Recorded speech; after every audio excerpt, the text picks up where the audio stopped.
Alright, yo, what's good, hot peppers? These are the best settings for PC Vanguard. Some of these settings may work for console. As I'm showing you guys this, if these settings help, be sure to drop a like on this video and subscribe if you guys are new with the notification bells on if you guys haven't done so already. So first off, I'm going to go through as fast as I can. I don't use keyboard and mouse. I use a controller, so I wish I could give you guys some keyboard and mouse advice, but I don't have any at the moment. So to start off, we're going to go on the graphics side of things. Display mode, you want to have it on full screen. You can do full screen borderless, but I've heard that there's delay on full screen borderless, like just a little bit on input and maybe a few frames less. And then make sure your monitor is selected on the monitor you want. Refresh rate, I have mine at 240 or 239. VSync, you want that off. You can have your frame rate to custom. I would recommend to having it at 335, but I just like to just show off how many frames I'm able to get with unlimited. So the NVIDIA reflex low latency, I know on Cold War, or I believe Warzone as well, it's enabled plus boost, but for whatever reason, it's better to have enabled rather than enabled plus boost. And then your display resolution should be matching your monitor. Your brightness should be at 50 or 50. I have mine at 52 because that's just how I can see through my monitor personally. On your display gamma, 2.2. Unless you have like a weird different kind of TV or monitor, then you could do 2.4, but I use 2.2. Focus mode is for like curved monitors. So if you don't have a curved monitor, don't worry about that. And then your display adapter should be your GPU. And then your on-demand texture streaming, I have mine off. Apparently this only matters if you have like 4K gameplay, I believe. What this really does is just download like textures in the background. So I think, in my opinion, it's better to have it off. So your quality preset, you want to have it on custom because we're going to be messing with these settings because there's high, low, and then low, whatever. So especially when you go in game, you know, you're going to have like those snow particles that are going to get in your way. You won't be able to see across the map. So render resolution should be at 100. VRAM usage target 90%.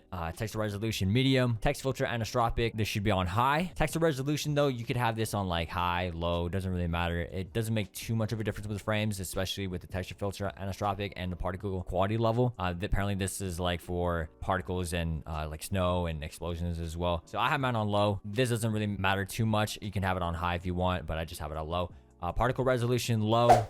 Full impact sprays off, low. Pretty much just low for the rest of it. And then now we're going over shadow and lighting. So we have low, and then cache spot shadows. You want that on. Spot cache size medium. Cache sun shadows on. Spot shadow quality low, off.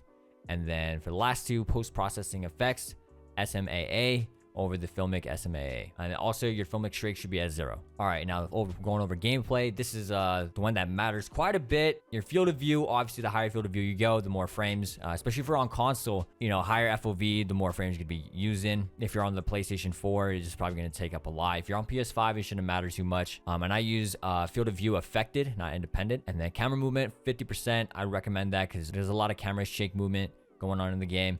And then all your motion blur should be off, and then your depth of field should be off as well. And then over audio, I have pretty much everything nearly default except the music volume. I have it at 0 because I'm a streamer. I have my audio mix on headphones. I use earbuds. And then going down, what I have for the rest of it here.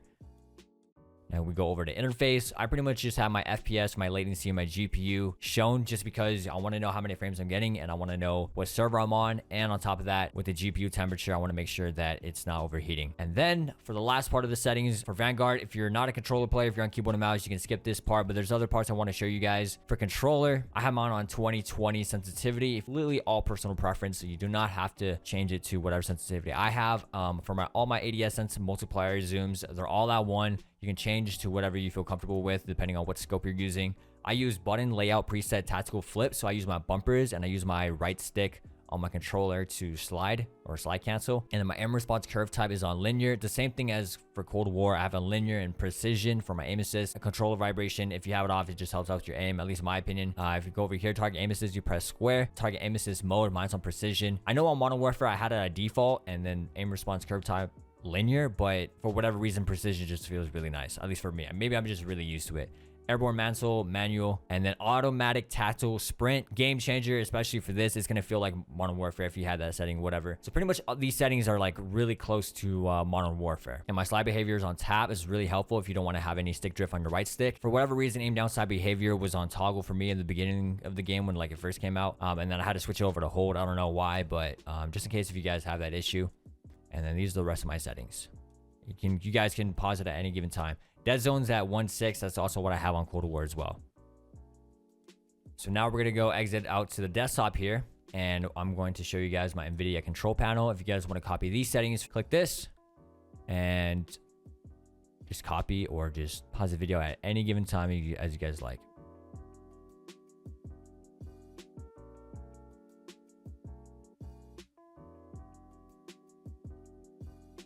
All right, I hope that part helps. One last thing before we end it off here. If you go to your library folder and you go over to your documents folder, go to Call of Duty Vanguard Public Beta. Click on Players Beta.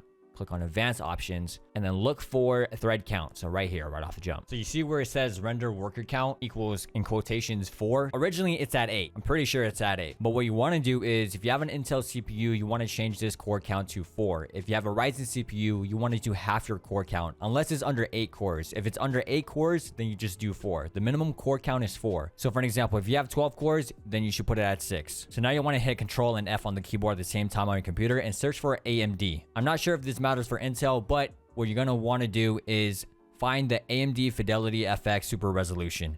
See where it says AMD Super Resolution equals, in quotations, off? You want to copy the AMD FSR 1.0 on the right and replace off with AMD FSR 1.0. Then right under that, AMD Super Resolution quality equals maximum quality. You want to change that to balanced. So the last thing you want to do in the advanced settings option on this notepad, if you guys remember the sun in the game that's like very distracting, you can nerf that or basically take it out of the game by simply hitting Control F and looking up pixel per light map texel. Set the value, the one in the quotations, to 1. After that, Control find particle lighting, and you want to set that value in quotations to 0.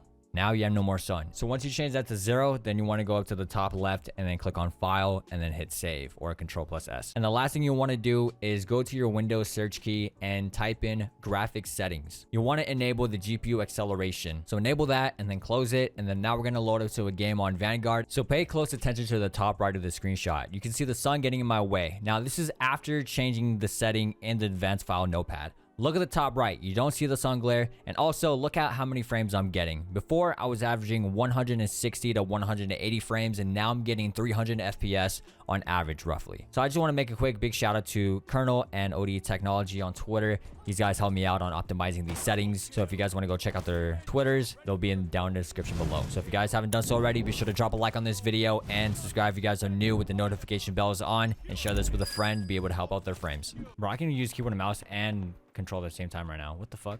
Oh, this could be a video. Oh my god. Oh! Oh! Oh, I just no-scoped him. Oh my god. What the? Oh, if I got a third one? Or second one? Let's go. Oh, imagine. Oh my god. That was fucking funny.